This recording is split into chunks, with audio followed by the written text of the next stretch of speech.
As luzes da rua piscavam fracamente naquela noite chuvosa de outono, refletindo poças d'água como olhos cansados vigiando a escuridão. O ar estava impregnado de um cheiro úmido de folhas molhadas e asfalto fresco, um perfume que Eldridge exalava em noites como aquela, quando o mundo parecia se fechar em si mesmo. Ele observava da sombra de um beco estreito, o coração batendo em ritmo constante, como um relógio marcando o fim de algo frágil e inevitável.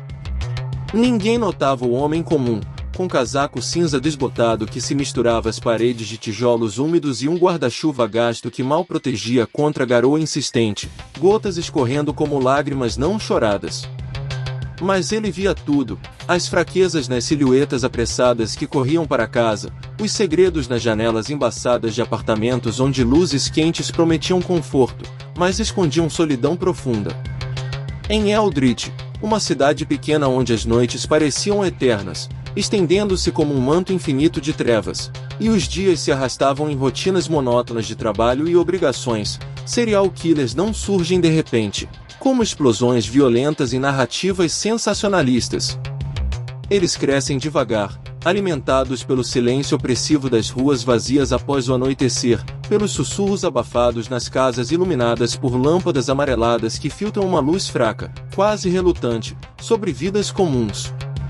Essa é a história de Elias, o fantasma invisível da vizinhança, um espectro que se movia entre as pessoas sem ser visto, mas sempre sentido de forma sutil, como um calafrio que se instala na espinha sem motivo aparente. Não com machados enferrujados ou máscaras grotescas de filmes de terror, mas com palavras afiadas como lâminas cirúrgicas, confiança tecida como uma teia de aranha delicada e pegajosa, e culpa plantada nos corações alheios, germinando devagar até sufocar a vida por dentro, como raízes que rompem o solo fértil da sanidade. Eldridge era um lugar onde todos se conheciam superficialmente, como peças de um quebra-cabeça antigo, encaixadas pela proximidade forçada da vida em comunidade. As lojas na praça central ofereciam pães quentes recém-saídos do forno, exalando um aroma reconfortante que misturava farinha e levedura, e pilhas de jornais locais com manchetes sobre eventos mundanos, como feiras anuais ou mudanças no conselho municipal. As crianças brincavam no parque até o anoitecer, suas risadas ecoando uma inocência pura que contrastava com as sombras que se alongavam, enquanto os pais as chamavam para dentro com vozes cansadas. Mas por baixo dessa fachada de normalidade, rachaduras se formavam invisivelmente, divórcios mal resolvidos que deixavam cicatrizes emocionais profundas, dívidas sufocantes que pesavam como correntes nos ombros dos trabalhadores, sonhos abandonados apodrecendo na alma como um veneno lento que corrói aos poucos, dia após dia. Elias via isso tudo com uma clareza perturbadora, uma visão que ia além da superfície, penetrando as máscaras sociais que as pessoas usavam para sobreviver. Ele trabalhava como conselheiro voluntário na igreja local, um homem de meia idade com barba parada com precisão, um ar de sabedoria serena que inspirava confiança imediata, e olhos castanhos profundos que pareciam penetrar as defesas emocionais como se lessem um livro aberto, página por página. As pessoas eram atraídas por sua empatia cultivada ao longo dos anos, uma empatia que ele aperfeiçoara como um artesão refinando sua ferramenta principal. Elas contavam confidências guardadas há anos, aliviadas pela presença acolhedora dele, pelo modo como ele inclinava a cabeça ligeiramente, convidando-as a mergulhar mais fundo em suas dores. Ele ouvia com acenos compassivos, suspiros empáticos que ecoavam como um espelho da angústia delas, criando uma ilusão de conexão profunda. Mas dentro dele, uma fome insaciável por controle pulsava como um segundo coração, um prazer sádico em ver as estruturas internas das pessoas desabarem como uma casa corroída por cupins, devagar e inexoravelmente. A primeira vítima foi Margaret, uma viúva de 52 anos cujos cabelos grisalhos estavam presos em um coque desleixado, revelando o cansaço acumulado de anos de luto e isolamento. Ela chegou à igreja numa terça-feira cinzenta, o céu pesado com nuvens que ameaçavam mais chuva, os olhos inchados de noites insones e mãos tremendo ao apertar a alça de uma bolsa velha e desgastada, como se carregasse o peso do mundo inteiro ali dentro. Seu marido havia morrido em um acidente de carro 2 anos antes, e a culpa a consumia como um ácido corrosivo. Ela estava dirigindo, e achava que, se fosse mais atenta, poderia ter evitado a colisão fatal na estrada escorregadia. Elias sentou ao lado dela no banco da capela, onde o ar estava impregnado de incenso doce e um perfume floral barato que ela usava para mascarar o cheiro de solidão. "Conte-me tudo, Margarete. Deixe sair o que está preso aí dentro", disse ele, com uma voz suave como o fluxo de um rio calmo em uma manhã de verão, convidando-a a se abrir sem reservas. Ela falou por horas, descrevendo o dia ensolarado que virara pesadelo em instantes, a curva traiçoeira na estrada rural, os pneus chiando contra o asfalto molhado, o impacto como um trovão que ecoava em sua mente até hoje. Elias assentia devagar, os dedos tamborilando levemente no joelho como se acompanhasse o ritmo de sua confissão, absorvendo cada detalhe com uma atenção voraz. Quando ela terminou, exausta e com a voz rouca de tanto falar, ele inclinou a cabeça para o lado, os olhos fixos nos dela. "E se fosse sua culpa mesmo, Margarete? Uma falha sua, algo que poderia ter sido evitável se você fosse apenas um pouco melhor, um pouco mais vigilante." As palavras saíram como um sussurro venenoso, disfarçado de sabedoria profunda e reflexiva, plantando a dúvida como uma semente em solo fértil. Margarete piscou, o ar da capela de repente pesado e sufocante, como se as paredes se fechassem ao seu redor. "O quê?" "Eu tentei tudo o que pude", gaguejou ela, a voz falhando, mas a semente já estava plantada, enraizando-se em suas inseguranças. Elias sorriu de forma reconfortante, um sorriso que iluminava seu rosto como uma luz falsa. "O perdão verdadeiro vem de admitir a verdade nua e crua. Você errou, Margarete, e isso é algo que precisa enfrentar para encontrar paz." Ela saiu da igreja tremendo, o corpo curvado como se carregasse um fardo invisível, algo fundamental mudado dentro dela. Naquela noite, em sua casa de paredes amarelas desbotadas pelo tempo, onde fotos antigas do marido sorriam como fantasmas acusadores das prateleiras, ela se sentou à mesa da cozinha sob a luz fraca de uma lâmpada solitária. As mãos trêmulas pegaram um frasco de comprimidos para dormir, prescritos para noites como aquela. Engoliu todos de uma vez, as lágrimas escorrendo silenciosas pelo rosto envelhecido, misturando-se ao amargo da pílula. Deixou uma nota curta na mesa: "É toda minha culpa. Eu falhei." A polícia chamou de suicídio comum, mais um caso trágico em uma cidade que via esses eventos como inevitáveis. Eldridge continuou sua rotina imperturbável, com cafés quentes servidos nas lanchonetes matinais, conversas banais sobre o tempo e o trabalho, como se nada tivesse acontecido. Elias voltou à sua rotina diurna na oficina mecânica, consertando motores enferrujados com mãos calejadas e sujas de graxa, o cheiro forte de óleo e metal lembrando das desmontagens meticulosas que ele realizava na mente das pessoas, peça por peça, até chegar ao vazio central. Semanas depois, veio o segundo, Robert, um homem de 38 anos, pai de 2 filhos pequenos, que escondia um vício em álcool atrás de risadas forçadas no bar neon da esquina, onde luzes piscantes prometiam esquecimento temporário.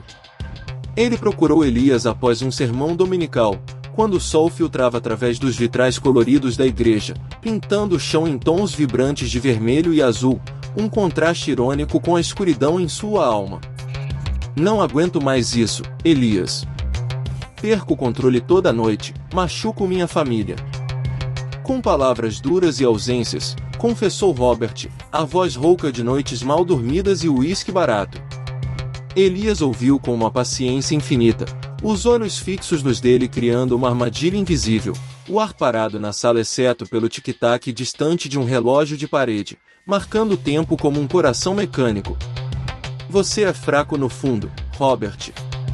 Seus filhos merecem um pai forte, não esse fardo que você representa. Por que não libera eles desse peso, permitindo que sigam sem você?" As palavras infiltraram-se como um veneno lento, disfarçado de conselho sábio, ecoando as dúvidas que Robert já nutria sobre si mesmo. Robert saiu cabisbaixo, o peso em seus ombros agora maior, como se Elias tivesse adicionado pedras invisíveis à sua carga. Naquela noite, sob um céu nublado e opressivo, ele dirigiu até a ponte velha que cruzava o rio caudaloso, O vento uivando através das grades enferrujadas, carregando o cheiro de água parada e folhas podres acumuladas nas margens. Parou o carro no meio da estrutura, o motor ainda ronronando baixinho, e saltou silenciosamente para as águas escuras e frias abaixo, o impacto abafado pelo rugido do rio. Seu corpo foi encontrado dias depois, inchado e irreconhecível, flutuando contra as pedras. A polícia atribuiu a um acidente causado pela bebida, mais um capítulo triste na crônica local. Elias leu a notícia no Jornal da Manhã, tomando um café fumegante em sua cozinha modesta, um sorriso sutil curvando os lábios enquanto virava a página. A cidade murmurava baixinho sobre as tragédias, mas ninguém conectava os pontos. Ele operava com o terror quieto da mente, um assassino que matava sem deixar marcas físicas, apenas ecos emocionais. Foi então que a investigadora Lena chegou a Eldridge, uma mulher de 42 anos transferida de uma cidade maior, endurecida por anos lidando com casos complexos que testavam os limites da sanidade humana. Seus olhos verdes carregavam olheiras profundas, marcas de noites em claro revisando evidências, e ela era sensível às rachaduras da normalidade aparente, tendo crescido em um lugar similar, onde segredos familiares se acumulavam como poeira sob os tapetes. O chefe Arlan, um homem corpulento com bigode grisalho e uma tosse crônica de fumante, a recebeu em seu escritório que cheirava a cigarro velho e café requentado. Temos 2 suicídios recentes. Olhe os arquivos e veja se há algo fora do comum. Lena folheou os relatórios com atenção meticulosa, as notas de Margaret cheias de remorso autoimposto, o laudo médico de Robert frio e impessoal, descrevendo afogamento acidental. Algo não encaixava no quebra-cabeça. Ambas as vítimas haviam conversado com Elias na igreja pouco antes de suas mortes, buscando consolo em suas palavras. Intrigada, ela dirigiu até a oficina mecânica ao pôr do sol, quando o céu se tingia de laranja flamejante e as sombras se alongavam como dedos acusadores sobre o pavimento. Elias estava limpando as mãos oleosas com um pano sujo, o rosto iluminado pela luz amarelada da oficina. Senhora, perguntou ele, erguendo uma sobrancelha com curiosidade fingida. Ela mostrou o distintivo de policial, o metal frio refletindo a luz. Tenho algumas perguntas sobre Margaret e Robert. Você os conhecia? Ele pausou por um instante, os olhos avaliando-a como se a medisse, e então respondeu, trágico, realmente. Tentei ajudar como pude, oferecendo um ouvido amigo. Eles conversaram sob a lâmpada fluorescente que piscava intermitentemente, lançando sombras dançantes nas paredes de concreto. Elias falou de compaixão e redenção com uma voz hipnótica que parecia puxá-la para dentro, como um vórtice sutil. Lena sentiu um arrepio percorrer sua espinha, que atribuiu ao vento frio que entrava pela porta aberta, mas no fundo, algo mais profundo a incomodava. Naquela noite, de volta ao hotel com paredes finas que ecoavam os sons da rua, as palavras dele agitavam como um eco persistente, misturando-se a sonhos perturbadores com culpas antigas de seu passado, fantasmas que ela pensava ter enterrado. A investigação escalou devagar, como uma névoa que se adensa aos poucos, obscurecendo a visão clara. Lena visitou a igreja no meio-dia seguinte, quando o sino tocava com um som grave e ressonante, chamando os fiéis para a oração. O padre idoso, com mãos trêmulas e voz fraca, confirmou, Elias é um pilar aqui. Ele salva almas perdidas com sua sabedoria. Mas Lena notou olhares tensos entre os paroquianos, expressões que fugiam quando ela se aproximava. Abordou uma mulher no jardim da igreja, cercado de flores murchas que balançavam ao vento leve. Eu me senti exposta depois de falar com ele, como se ele visse tudo o que eu escondo. E depois, as coisas só pioraram, a dúvida cresceu como uma erva daninha. O desconforto de Lena crescia a cada testemunho fragmentado, um mosaico de suspeitas se formando. Ela começou a seguir Elias discretamente, observando-o à noite enquanto ele parava em casas escuras como um predador silencioso, deslizando para dentro e saindo sereno, como se nada tivesse acontecido. Em um desses dias, entrou em um apartamento modesto no centro da cidade. No dia seguinte, o terceiro obituário apareceu no jornal. Clara, uma professora de 29 anos lutando contra a depressão pós-parto, encontrada enforcada em seu quarto. A nota ao lado do corpo era curta e devastadora: "Não sou suficiente para ninguém." Lena conectou os pontos imediatamente, o coração acelerando com a urgência da caçada. Correu à casa suburbana de Clara, onde a família, ainda em choque, mostrou o diário dela, páginas cheias de dúvidas plantadas por Elias, entradas que ecoavam suas palavras manipuladoras. "E se eu for o problema real na vida dos meus filhos? E se minha fraqueza os estiver destruindo?" Confrontou Arlan no escritório escuro, o ar carregado de fumaça de cigarro. Ele manipula as culpas das pessoas até que se tornem insuportáveis, forçando-as ao limite. Arlan riu descrente, batendo a mão na mesa. "Provas concretas, Lena?" "Sem isso, é só teoria." Determinada, ela instalou vigilância discreta ao redor da igreja e da oficina, câmeras escondidas capturando momentos fugidios. Em uma gravação granulada, viu Elias com Tom, um jovem de 25 anos ansioso após uma demissão recente, sentado em um banco do parque.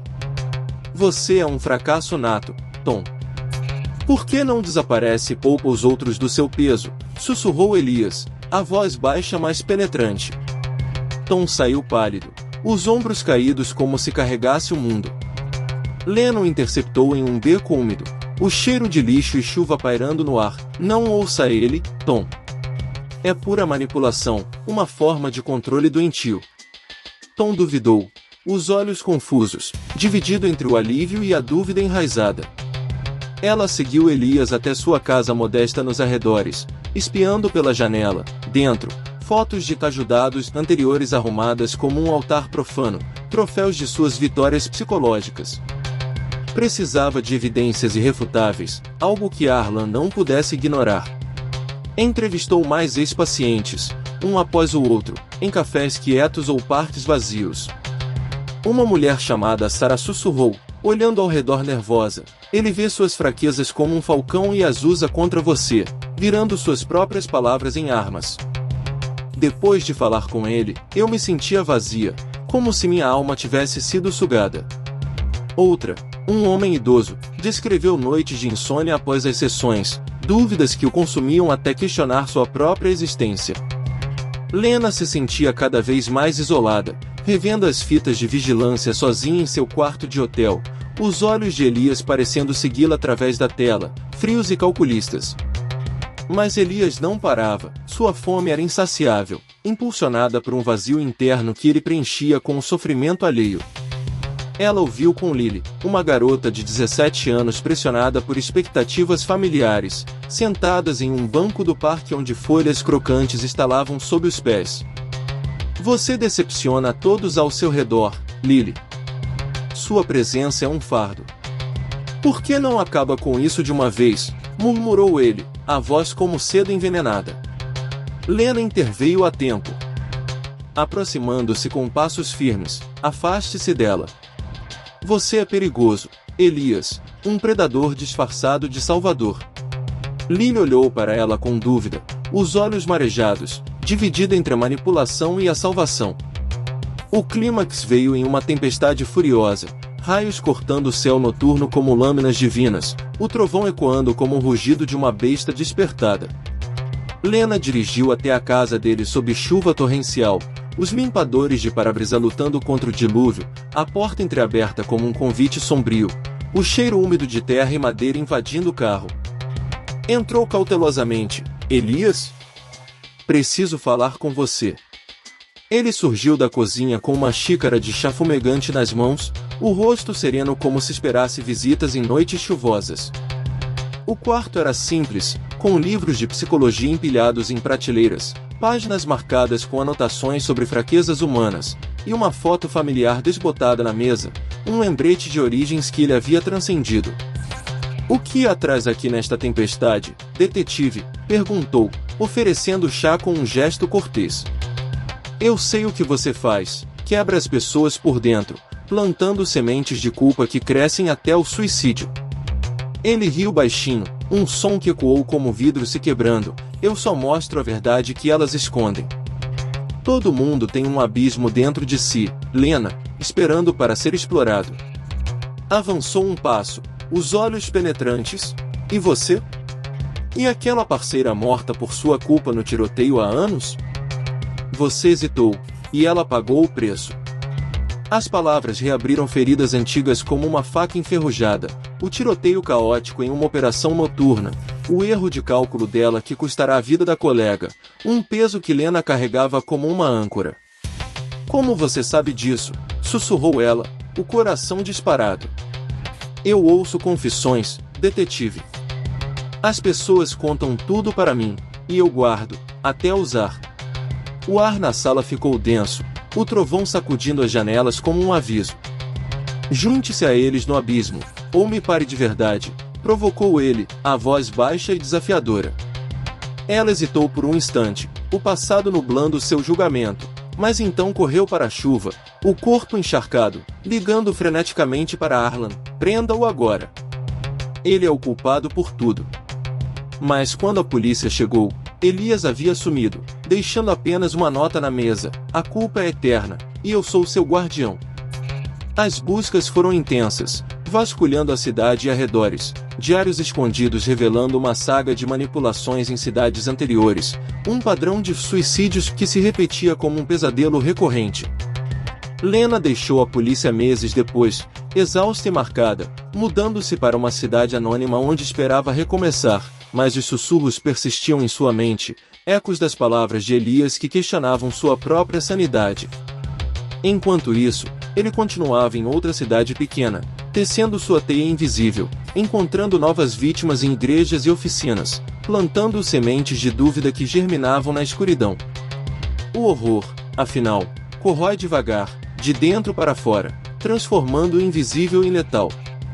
Eldridge seguiu em frente com cicatrizes invisíveis, a igreja agora evitada por muitos, silêncios desconfortáveis nas conversas cotidianas, um ar de suspeita pairando como névoa.